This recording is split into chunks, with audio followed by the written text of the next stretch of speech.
have a common understanding that we are here to actually launch the project called Project 100, not the book called Generational Wealth, A Black Man's Legacy.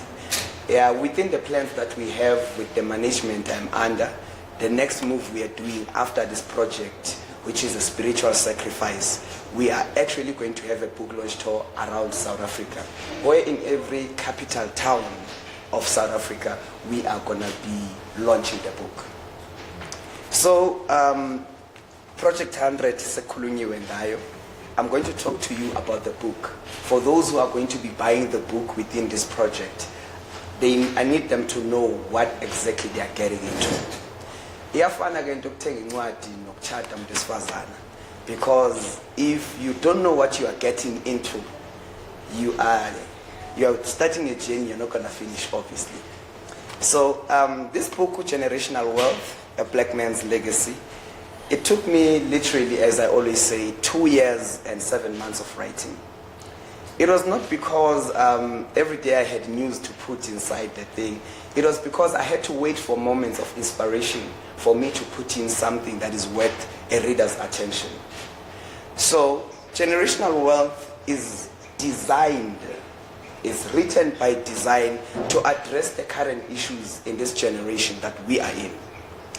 The major issue that we have, besides for gender-based violence, the major issue that we have is that the black nation is failing to actually produce a wealth that remains from generation to generation. Like, take your typical example. Let's take the Ford family, for instance. A Ford family, umntana uzalwa kwa-Ford namhlanje nanini na uzalwa seke nemali esechorishe ifuture yakhe. Uzalwa seke sazi uba xa ke university it's already paid for. Uzalwa esazi uba xa iphuma evarsity ukhona umsebenzi in the family company. In whatever profession akazawukhetha ukuba ayoyifunda, in whatever calling akanayo based on skill sakhe ebomini bakhe. But uzalwa seke position in success. So it's a question ukuthi thina singabantu abamnyama sashiyeke laphi. So this book addresses that.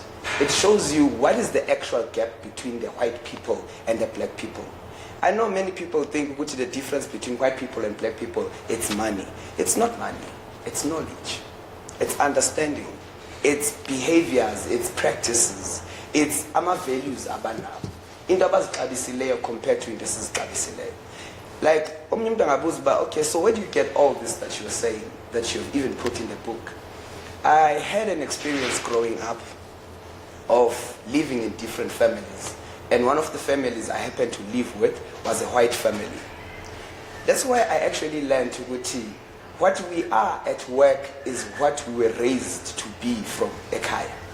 So there is foundations that the black house has actually neglected. There's principles that the black house has actually neglected that is causing this vast difference between us and white people.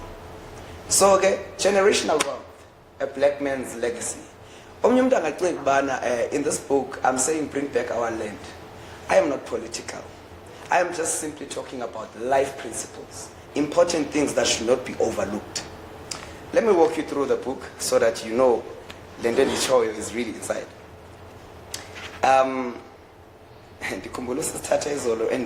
Is my family going to come? After the question, those who are dear to me, friends who are close, who can come through. Then the answer I gave to her was that, yes, my family is coming. If you read the first page when you turn on this book, you're going to find public opinions from 3 people. It's actually me and 2 other people who assisted in co-authoring this book, who have given me inspirations that I managed to put also in the book. My inner circle, in addition, all blood ties that cannot be disregarded, that's family. So according to Utabang Mlife, everybody in his inner circle, including his blood ties, that's what family is. When I answer the question of what is family, I say family is love. Blood is thicker than the waters of the womb, yes, but love is endless. So love is what makes us family beyond just blood, according to me. Then the last one says a love-based unit in a mission, fulfilling a purpose. That's family. Now, looking at the table of contents in this book, what exactly are you going to find inside? Chapter 1 of the book says relationships, two becoming one. We understand two people from different walks of life falling in love in the name of love, becoming a family. Family is actually love more than blood. Two people from two separate walks of life, two different isbongo, becoming one person, becoming family. So, Apabu relationships, two becoming one, we've got individualism, I am, therefore you, we are, sharing offskins, letting go to grow, a couple, from agreement to new people, proactive solutions, predicting and neutralizing futuristic issues, then vision, mapping the future. The second chapter of the book, it says familism, a unit, a herd. Familism is a concept. It's familism is it is a concept. It's a practice that a lot of families lack. Like, for instance, go to certain families, when you enter the house, you'll feel the love. The atmosphere in the house, you'll feel the love. That's what makes family family. So familism is a concept. Also, we look at the principles underneath. Like, for instance, we talk about laws and rules, the constitution of the family. Every family must have laws known to it, rules that govern it. We talk about family court, when we have to deal with disputes in the family, sitting down to fix issues now amongst each other. There is a procedure, there is a way of going about it the right way to get the proper results. Hate. So we've got forgiveness, punishment, and moving on. That's all clean slates. We've got family calendars, planning annual funds, family goals, planning annual achievements. Like, for instance, as a black family, me and you, we know this. It's very rare as a family, we sit down and we plan what June we are going out as a family to a certain getaway trip. And what December, in a reunion, these are extended family members. I know, that's all we know. But there's a lot of other things within a family when you're building a family that if you plan ahead, and if you assemble those structures in the family, you become like you have a healthy family that can actually have generational wealth. So, moving on from familism, we've got roles, playing parts. This is a critical one. This is where you find our gender-based violence arising. It's because people have forgotten who they are to each other. People do not know their roles in the house. If we are a unit of people living under one roof, we gotta have roles. We've gotta play parts. We've gotta have duties that are not the same, based on our differences also. So this chapter, it promotes ba azaz ba indawo yakhe iphi. It has diversities and equality. It has hierarchy, a divine order, because there is an order. I mean, like right now in this time, there's so many ideas circulating in South Africa that are causing our families to break. Like, for instance, let's talk about our 50-50. It's a beautiful initiative that has been misunderstood on how it actually operates. So when you go through the chapter, you'll actually have a clear picture and a clear understanding of what does it mean to be equal in a family, and what is the diversities in a family. So there is a right of rulership and control. It addresses mostly males, and then we've got authority and control, present, absent fathers. Then we move on to chapter number 4, Oti, good and bad raising. There is such a thing as good and bad raising. Akekho umuntu vele wazalwa natural instinct oyokukhulisa umntwana kahle. Hence kwezinye families abantwana they turn out to be ngendlela ezithizeni, kwezinye they turn out to be ngendlela ezithizeni. It's not magic. It's not that umntwana unjani internally. Umntwana, you train them from birth. Train a child in the way they should go. They will never get away from it. That's why we say apples don't fall far from their trees. What you were programmed to be is what you will become. So in this chapter, you get to find out about the art of raising, the skill of how to raise effectively. I'm a subtopic corner at programming, inspiring a mindset, belief systems, royalty, born a king, genders and stages, support a divine duty. Then the last one says rewards. I love Lena eating rewards here because Tina, in the black house, it's rare for us to reward our children when they've done something. Unaware ukuthi when you reward a child, umfundisa ukuthi ayikho into enhle ongayenza bomini ingenamfuzo. So rewarding, we grew up, man, working like employees emakhayeni worth without a salary. And these are critical things. They affect us psychologically, even in ways that we do not even know. I'm going to drink a sip of water. My throat is drying.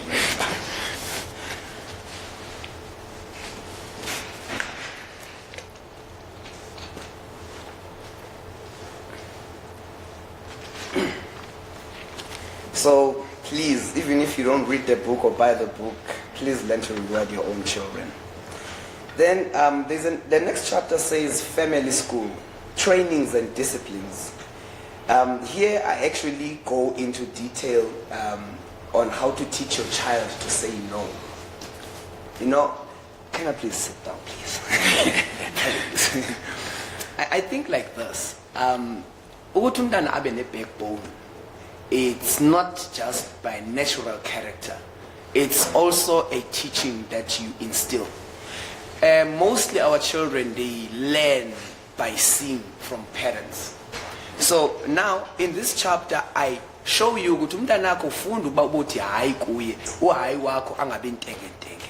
Funda ukuthi uthi ewe kuye uewe wakho abe firm. Kumele akwazi ukuba okay, you are straightforward, you are this person, and that's what it is. So I promote that mindset up. Even there's a subtopic 80, the difference between right and wrong. It's there's this gray line between these two things, and it's ushering a confusion as serious in this generation. Right and wrong is something people do not know anymore. Hence we are doing things, we are passing even laws in the governmental levels as promoter wrong things. Unembeza uyafa kwisizwe in this generation because we are not paying attention. There is a difference between right and wrong should remain wrong and be not done, and right should remain right and be promoted. So in this time we're in, there's a lot of wrong things. I'm sure you're thinking of a few in your mind right now with even that, even that, even that. Nalento ukuba umntana uzawusa no boyfriend at the early age, you know, those are just tiny small wrongs that shouldn't be overlooked.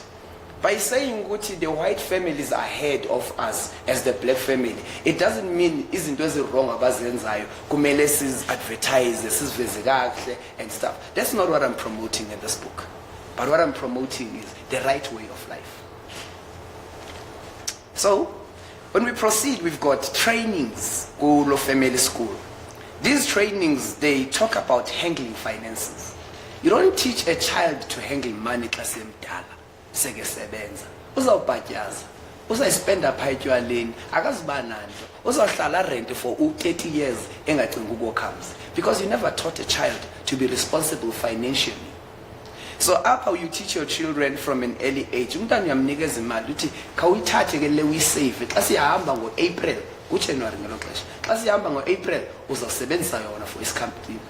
The skill of saving develops from there. Ayiboni khona but uyazi ba ihlele lentoni. Thina xa iqala ingene epokothini ngoku sidila nayo. Uyangena kwa Mr Price ubuplane ukuyothenga i-t-shirt xa sobona izinto eziyi-3 sothatha nezinto eziyi-3. That's not handling finance. So here we're teaching our children how to handle finance by teaching the elders ukuthi this is the right way of handling finance. There's a subtopic now, it's handling secrets. Hey, you know, a lot of families have broken down imikosi because people don't know how to handle secrets. Umuntu kumele umntana uyamfundisa how to handle a secret. A develop a skill abe naso afane nami. Okay, then there's some topic in this chapter. It says skills, dealing with people and things. You know, there's people who don't know how to deal with people. They normally say, I've got the skill of negotiating and closing my contracts. And they applaud to me for that, and I thank them for that. But then I feel like it's less of me being a good negotiator, and it's more of me being able to handle personalities.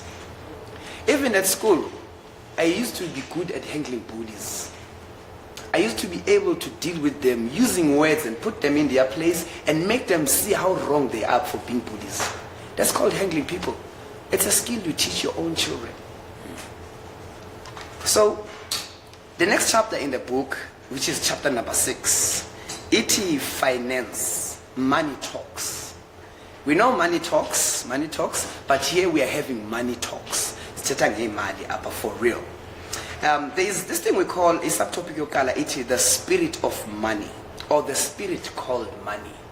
I know a lot of people, they see money as paper and coins, something to buy and exchange. There is more beyond what you know about money. Money has presence.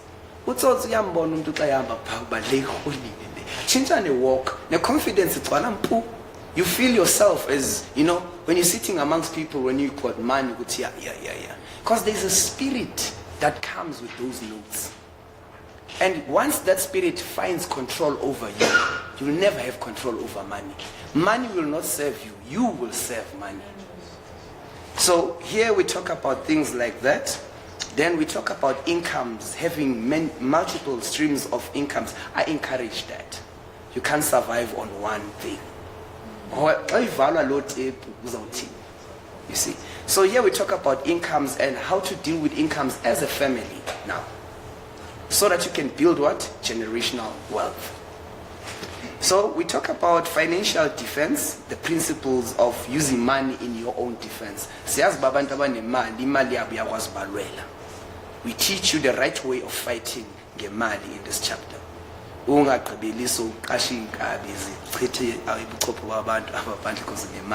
there's a right way of using money to defend yourself. Then we talk about business versus jobs. One of my favorite subtopics.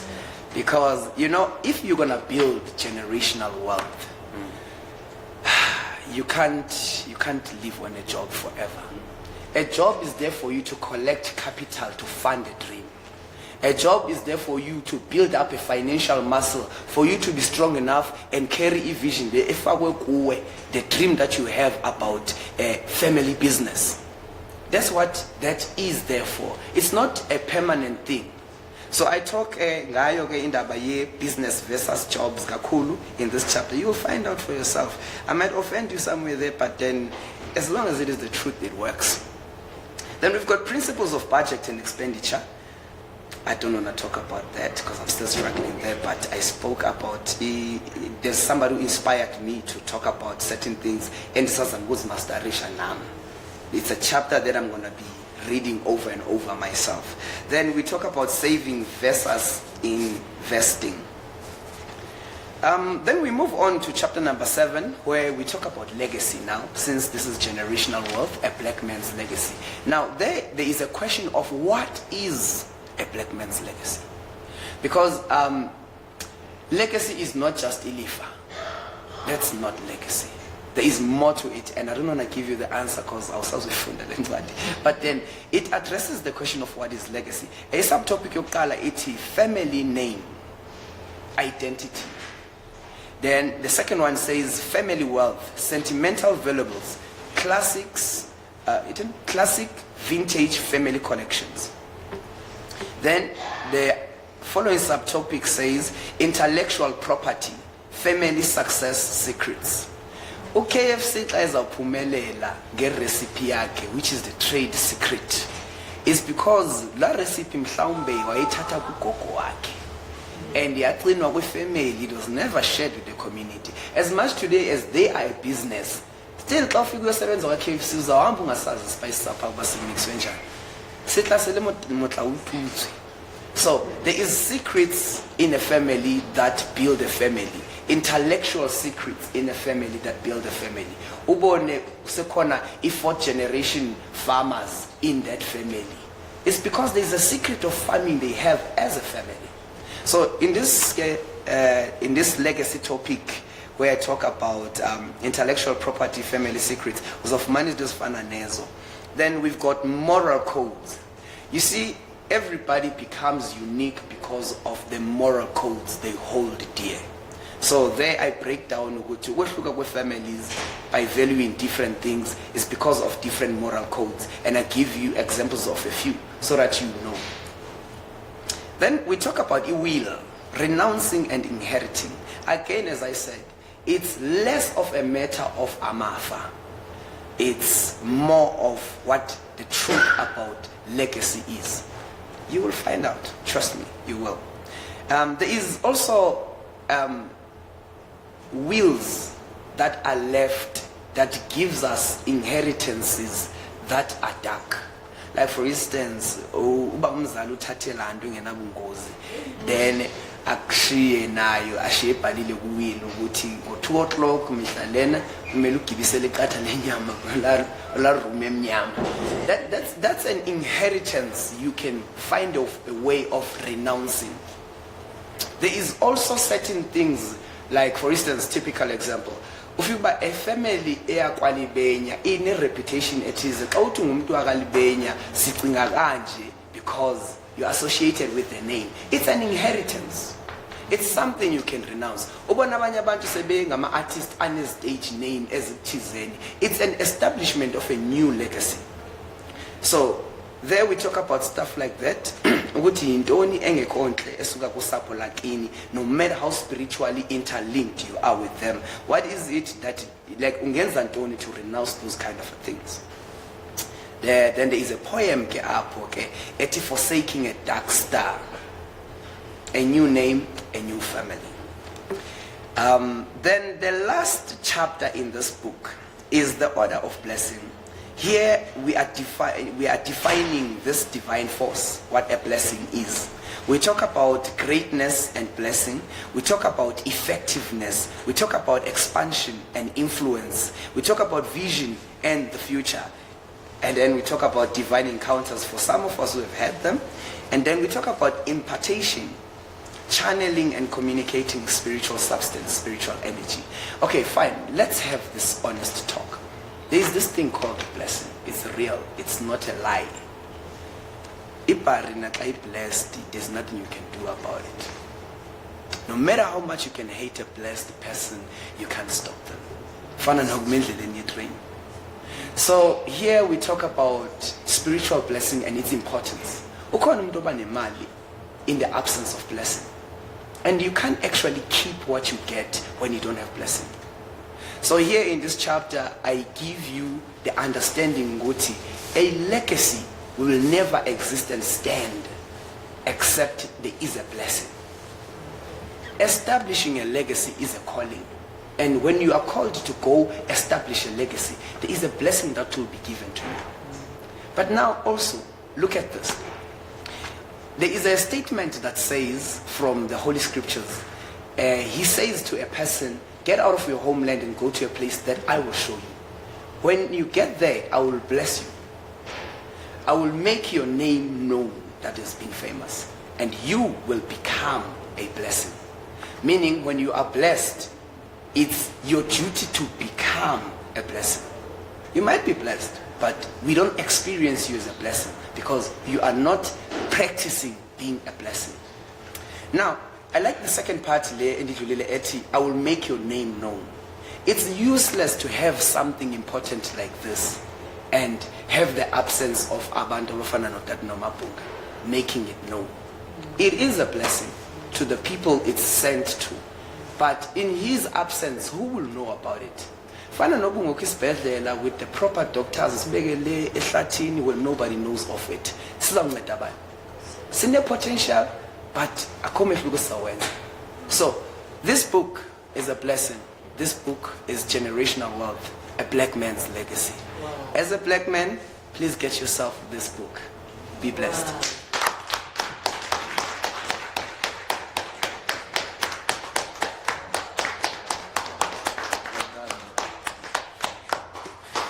Okay, as we are about to leave and ukhona umuntu ozawusipha vote of thanks. As we are about to leave, I would love to have a special one sale that is opening a project. I understand you might not be carrying your wallet right now, ne? But if you wanna be known, Uguti, you are the first person to buy this book officially. Kule project enceda abantu. We would love you to raise your hand, even if you might do an EFT later or that's between you and you. But then, sine gift package A1 for umdu oti. I want it to be officially written to Project 100 esenziwa eMatatiele. The first book that was bought to support the initiative, I bought it. Is there anybody in the house? Okay. We're gonna do it. Okay. The book goes for $260. But this first book, you're gonna get my signature as an autograph. And if somebody says, because I don't know let's say, okay, who's gonna take it for 270? We're bidding now. You're taking for 270. Do I see 280? 280? Go higher, my guy. Go higher. 3. Okay, let's say 300. Do we see 300 in the house? It's going once? Yeah. Going twice? Why not? 300. There's 2 people for 300. How about 310 rands? 310? 310. 310. Go higher. Let's make it more interesting. 350. Okay, this is getting out of hand. Okay, let's make it 400. Going once, going twice. 450. 500. Who's taking it for $500? Oh, okay. $500 going once, going twice. You're getting an autograph. You're getting a special picture with me for it. You're going to be known throughout the Informer and Matatiele that you bought the book for 500 rands, the first book of the project. 500. Okay, 500. Let's go 550 because there's 2 people. Okay, 550. 6. 600. You know why it's going so high? That book is very powerful, my guy. It holds a lot of knowledge that us as youth, black youth and all that we have forgotten. It holds so much knowledge. From my side, I would say 250 is a smaller price. Even if you would say it was 350, start there. Because the knowledge that's there is very powerful. So 500, I'll stop there. I shake my words. The network is moms now in the house. Siyabonga, I man. will take the first book at 1,000. Siyabonga. 1,000 rands.